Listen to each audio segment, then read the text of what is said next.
13 octobre, Matthieu 13, Luc 8. Ce même jour, Jésus sortit de la maison et s'assit au bord de la mer. Une grande foule s'étant assemblée auprès de lui, il monta dans une barque et il s'assit. Toute la foule se tenait sur le rivage. Il leur parla en parabole sur beaucoup de choses et il dit: Un semeur sortit pour semer. Comme il semait, une partie de la semence tomba le long du chemin. Les oiseaux vinrent et la mangèrent. Une autre partie tomba dans les endroits pierreux où elle n'avait pas beaucoup de terre. Elle leva aussitôt parce qu'elle ne trouva pas un sol profond. Mais quand le sol parut, elle fut brûlée et sécha faute de racines. Une autre partie tomba parmi les épines montèrent et l'étouffèrent. Une autre partie tomba dans la bonne terre, elle donna du fruit, un grain 100, un autre 60 et un autre 30. Que celui qui a des oreilles pour entendre, entende. Les disciples s'approchèrent et lui dirent: Pourquoi leur parles-tu en parabole? Jésus leur répondit: Parce qu'il vous a été donné de connaître les mystères du royaume des cieux et que cela ne leur a pas été donné. Car on donnera à celui qui a et il sera dans l'abondance, mais à celui qui n'a pas, on ôtera même ce qu'il a. C'est pourquoi je leur parle en parabole, parce qu'en voyant, ils ne voient point, et qu'en entendent, ils n'entendent ni ne comprennent. Et pour eux s'accomplit cette prophétie d'Ésaïe: Vous entendrez de vos oreilles, et vous ne comprendrez point. Vous regarderez de vos yeux, et vous ne verrez point. Car le cœur de ce peuple est devenu insensible. Ils ont endurci leurs oreilles, et ils ont fermé leurs yeux, de peur qu'ils ne voient de leurs yeux, qu'ils n'entendent de leurs oreilles, qu'ils ne comprennent de leur cœur, qu'ils ne se convertissent et que je ne les guérisse. Mais heureux sont vos yeux parce qu'ils voient et vos oreilles parce qu'elles entendent. Je vous le dis en vérité, beaucoup de prophètes et de justes ont désiré voir ce que vous voyez et ne l'ont pas vu, entendre ce que vous entendez et ne l'ont pas entendu. Vous donc, écoutez ce que signifie la parabole du semeur. Lorsqu'un homme écoute la parabole du royaume et ne la comprend pas, le malin vient et enlève ce qui a été semé dans son cœur.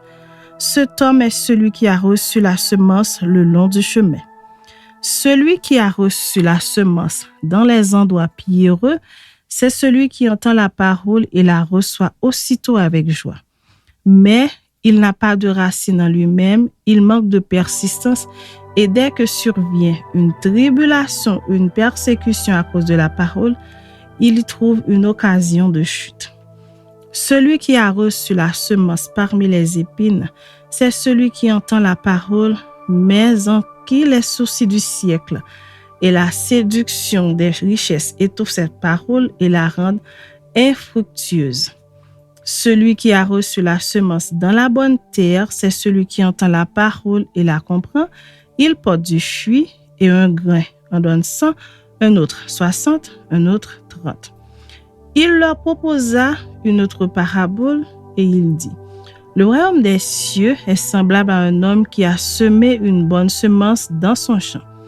Mais pendant que les gens dormaient, son ennemi vint, sema de l'ivraie parmi le blé et s'en alla. Lorsque l'herbe eut poussé et donné du fruit, l'ivraie parut aussi.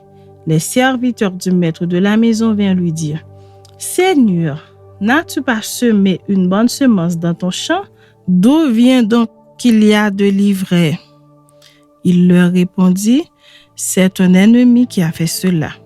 Et les serviteurs lui dirent: Veux-tu que nous allions l'arracher? Non, dit-il, de peur qu'en arrachant l'ivraie, vous ne déraciniez en même temps le blé. Laissez croître ensemble l'un et l'autre jusqu'à la moisson, et à l'époque de la moisson, je dirai au moissonneur: Arrachez d'abord l'ivraie et liez-la en gerbes pour la brûler, mais amassez le blé dans mon grenier. Il leur proposa une autre parabole et il dit: Le royaume des cieux est semblable à un grain de sénévé qu'un homme a pris et semé dans son champ.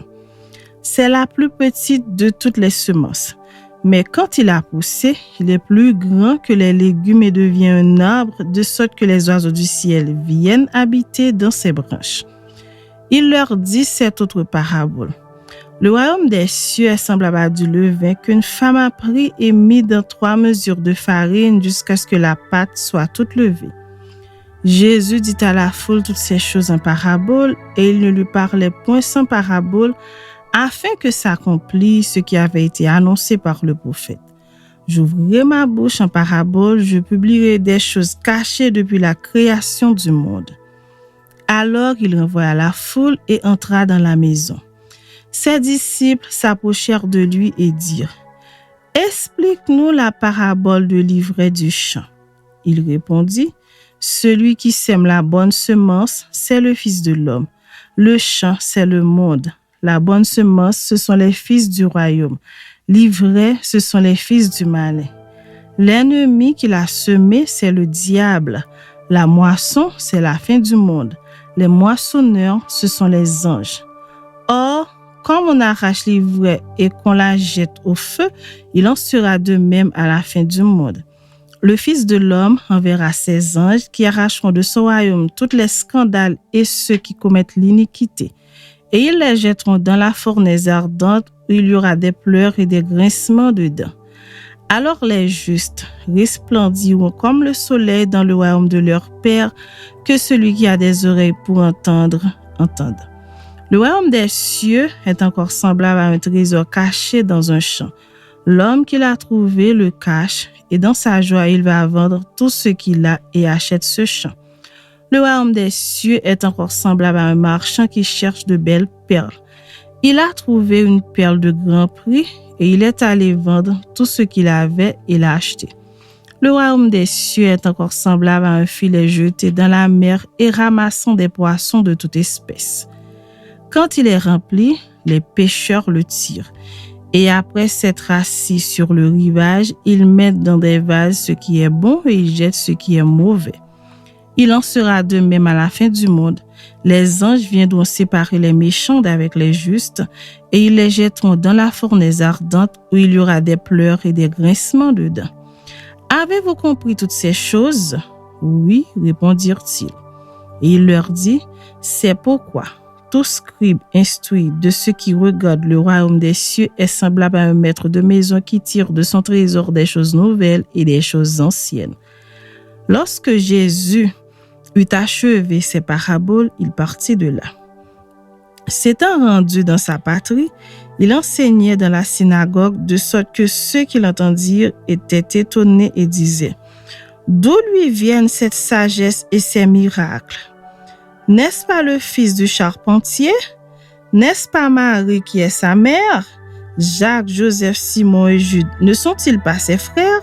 Et ses sœurs ne sont-elles pas toutes parmi nous ? D'où lui viennent donc toutes ces choses ? Et il était pour eux une occasion de chute. Mais Jésus leur dit : un prophète n'est méprisé que dans sa patrie et dans sa maison. Et il ne fit pas beaucoup de miracles dans ce lieu à cause de leur incrédulité.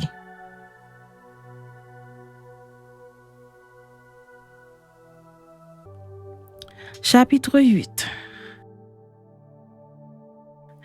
Ensuite, Jésus allait de ville en ville et de village en village, prêchant et annonçant la bonne nouvelle du royaume de Dieu. Les 12 étaient avec lui et quelques femmes qui avaient été guéries d'esprits malins et de maladies. Marie, dite de Magdala, de laquelle étaient sortis 7 démons, Jeanne, femme de Chuza, intendant d'Hérode, Suzanne et plusieurs autres qui l'assistaient de leurs biens. Une grande foule s'étant assemblée et des gens s'étant venus de diverses villes auprès de lui, il dit cette parabole. Un semeur sortit pour semer sa semence. Comme il semait, une partie de la semence tomba le long du chemin. Elle fut foulée aux pieds et les oiseaux du ciel la mangèrent. Une autre partie tomba sur le roc. Quand elle fut levée, elle sécha parce qu'elle n'avait point d'humidité. Une autre partie tomba au milieu des épines.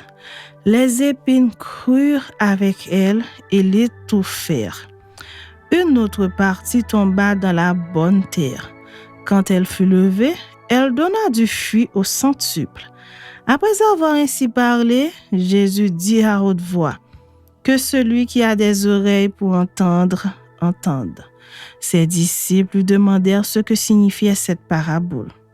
Il répondit, « Il vous a été donné de connaître les mystères du royaume de Dieu, mais pour les autres, cela leur est dit en parabole, afin qu'en voyant, ils ne voient point, et qu'en entendant, ils ne comprennent point. » Voici ce que signifie cette parabole. La semence, c'est la parole de Dieu. Ceux qui sont le long du chemin, ce sont ceux qui entendent.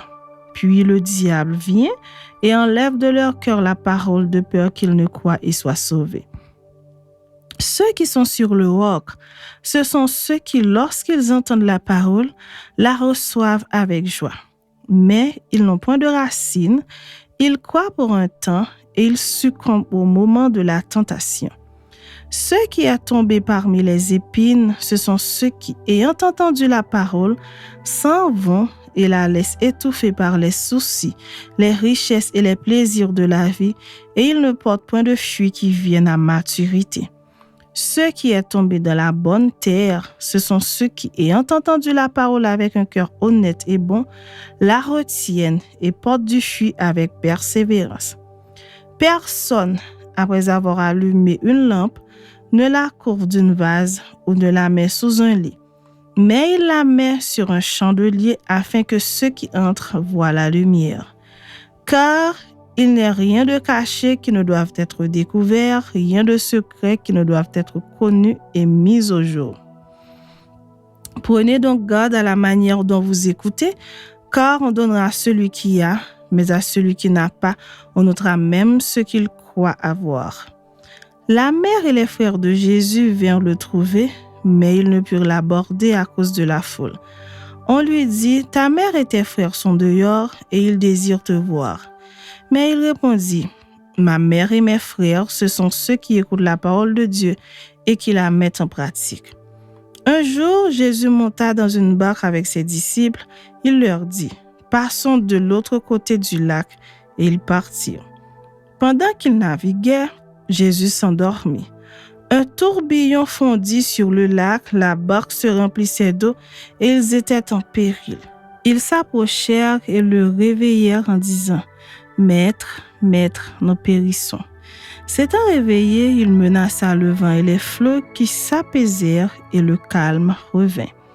Puis il leur dit, « Où est votre foi? » Saisis de frayeur et d'étonnement, ils se dirent les uns aux autres, « Quel est donc celui-ci qui commande même au vent et à l'eau et à qui ils obéissent? » Ils abordèrent dans le pays des Géraséniens qui est vis-à-vis de la Galilée. Lorsque Jésus fut descendu à terre, il vint au-devant de lui un homme de la ville qui était possédé de plusieurs démons. Depuis longtemps, il ne portait point de vêtements et avait sa demeure non dans une maison, mais dans les sépulcres. Ayant vu Jésus, il poussa un cri, se jeta à ses pieds et dit d'une voix forte, « Qu'y a-t-il entre moi et toi, Jésus, fils de Dieu très haut?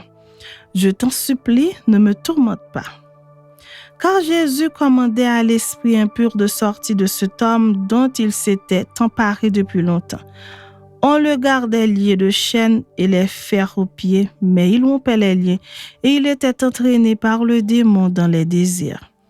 Jésus lui demanda, « Quel est ton nom? » « Légion, répondit-il, car plusieurs démons étaient entrés en lui. Et il priait instamment Jésus de ne pas leur ordonner d'aller dans l'abîme. Il y avait là dans la montagne un grand troupeau de pourceaux qui paissaient. Et les démons supplièrent Jésus de leur permettre d'entrer dans ces pourceaux. Il le leur permit. Les démons sortirent de cet homme, entrèrent dans les pourceaux et le troupeau se précipita des pentes escarpées dans le lac et se noya. Ceux qui les faisaient paître voyant ce qui était arrivé, s'enfuirent et répandirent la nouvelle dans la ville et dans les campagnes. Les gens allèrent voir ce qui était arrivé. Ils vinrent auprès de Jésus et ils trouvèrent l'homme de qui étaient sortis les démons assis à ses pieds, vêtu et dans son bon sens. Et ils furent saisis de frayeur. Ceux qui avaient vu ce qui s'était passé leur racontèrent comment le démoniaque avait été guéri. Tous les habitants du pays des Géraséniens prièrent Jésus de s'éloigner d'eux, car ils étaient saisis d'une grande crainte. Jésus monta dans la barque et s'en retourna. L'homme de qui étaient sortis les démons lui demandait la permission de rester avec lui. Mais Jésus le renvoya en disant « Retourne dans ta maison et raconte tout ce que Dieu t'a fait. » Il s'en alla et publia par toute la ville tout ce que Jésus avait fait pour lui. À son retour, Jésus fut reçu par la foule car tous l'attendaient. Et voici, il vint un homme nommé Jaïrus qui était chef de la synagogue. Il se jeta à ses pieds et le supplia d'entrer dans sa maison parce qu'il avait une fille unique d'environ 12 ans qui se mourait. Pendant que Jésus y allait, il était pressé par la foule. Or, il y avait une femme atteinte d'une perte de sang depuis 12 ans et qui avait dépensé tout son bien pour les médecins sans qu'aucun ait pu la guérir. Elle s'approcha par derrière et toucha le bord du vêtement de Jésus. Au même instant, la perte de sang s'arrêta. Et Jésus dit, « Qui m'a touché ?» Comme tous s'en défendaient, Pierre et ceux qui étaient avec lui dirent, « Maître, la foule t'entoure et te presse et tu dis, « Qui m'a touché ?» Mais Jésus répondit, « Quelqu'un m'a touché car j'ai connu qu'une force était sortie de moi. » La femme, se voyant découverte, vint toute tremblante se jeter à ses pieds et déclara devant tout le peuple pourquoi elle l'avait touchée et comment elle avait été guérie à l'instant. Jésus lui dit, « Ma fille, ta foi t'a sauvée, va en paix. » Comme il parlait encore, survint de chez le chef de la synagogue quelqu'un disant, « Ta fille est morte, n'importune pas le maître. » Mais Jésus, ayant entendu cela, dit au chef de la synagogue, « Ne crains pas, crois seulement et elle sera sauvée. » Lorsqu'il fut arrivé à la maison, il ne permit à personne d'entrer avec lui, si ce n'est à Pierre, à Jean et à Jacques, et au père et à la mère de l'enfant. Tous pleuraient et se lamentaient sur elle. Alors Jésus dit, « Ne pleurez pas, elle n'est pas morte, mais elle dort. » Et il se moquait de lui, sachant qu'elle était morte. Mais il la saisit par la main et dit d'une voix forte, « Enfant, lève-toi. » Et son esprit revint en elle, et à l'instant, elle se leva, et Jésus ordonna qu'on lui donnât à manger. Les parents de la jeune fille furent dans l'étonnement, et il leur recommanda de ne dire à personne ce qui était arrivé.